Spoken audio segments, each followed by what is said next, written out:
Apakah untuk menjadi bangsa yang maju, kita harus meninggalkan masa lalu? Apakah tradisi itu penghambat kemajuan?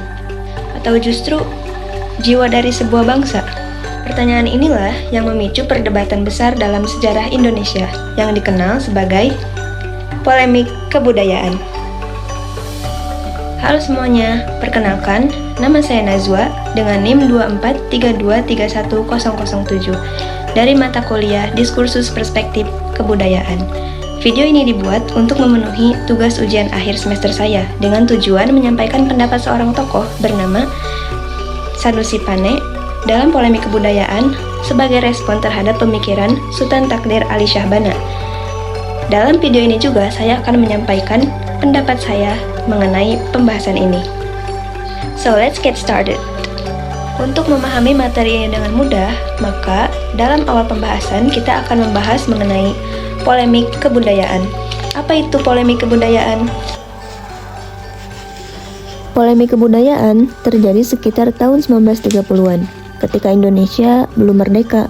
Saat itu, para intelektual Indonesia mulai bertanya, jika suatu hari Indonesia merdeka, kebudayaan seperti apa yang ingin kita bangun? Perdebatan ini berlangsung melalui tulisan-tulisan di majalah dan surat kabar. Jadi, perdebatan inilah yang disebut sebagai polemik kebudayaan Indonesia, yaitu mengenai arah kebudayaan Indonesia di masa yang akan datang. Lalu, kenapa polemik ini bisa muncul? Polemik ini muncul karena Indonesia sedang mencari jati diri. Di satu sisi, budaya barat masuk lewat jalur pendidikan dan juga ilmu pengetahuan, dan di sisi lain, Indonesia memiliki kebudayaan tradisional yang kaya akan nilai spiritualitas. Sebagian orang merasa bahwa jika hanya dengan budaya lama, itu tidak akan cukup untuk menghadapi masa depan. Namun sebagian lagi merasa jika Indonesia tanpa tradisi, maka Indonesia juga akan kehilangan identitasnya. Perdebatan ini bermula dari tulisan seorang tokoh bernama Sultan Takdir Ali Syahbana atau biasa disingkat dengan STA. STA melihat bahwa bangsa barat itu maju karena rasionalitas, ilmu pengetahuan, dan juga cara berpikir yang modern. STA mengatakan jika Indonesia ingin maju, maka Indonesia perlu membangun kebudayaan baru dan modern dan tidak terlalu terikat dengan masa lalu.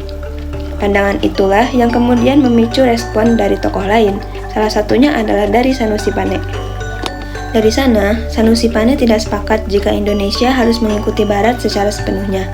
Menurut Sanusi Pane, kebudayaan itu bukan hanya sekadar kemajuan material, tapi juga soal perasaan, jiwa, dan juga spiritualitas. Ia melihat bahwa kebudayaan Timur, termasuk kebudayaan Indonesia, itu memiliki kekuatan keselarasan antara akal dan juga perasaan. Jadi, Sanusi Pane tidak menolak modernitas, tapi ia menolak jika kemajuan tersebut akan menghilangkan nilai-nilai dan kepribadian budayanya. Baginya, kemajuan tanpa jiwa itu adalah kemajuan yang kosong.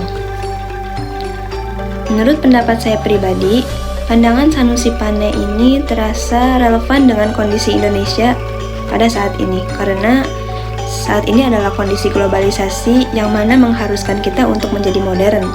Dan ketika modernitas atau kemajuan ini menghilangkan jati diri kita, maka modernitas atau kemajuan itu perlu dipertanyakan. Dan saya sangat setuju dengan pendapat Sanusi Pane mengenai kebudayaan itu harus berjalan selaras antara akal dan juga rasa.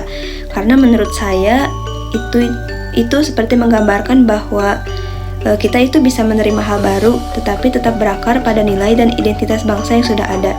Jadi, menurut saya, Indonesia ini bisa maju tanpa kehilangan identitasnya. Demikian penyampaian materi mengenai polemik kebudayaan dan pandangan Sanusi Pane. Mohon maaf jika ada salah kata atau kekurangan lainnya, karena di sini saya masih belajar. Dan terima kasih, sampai jumpa.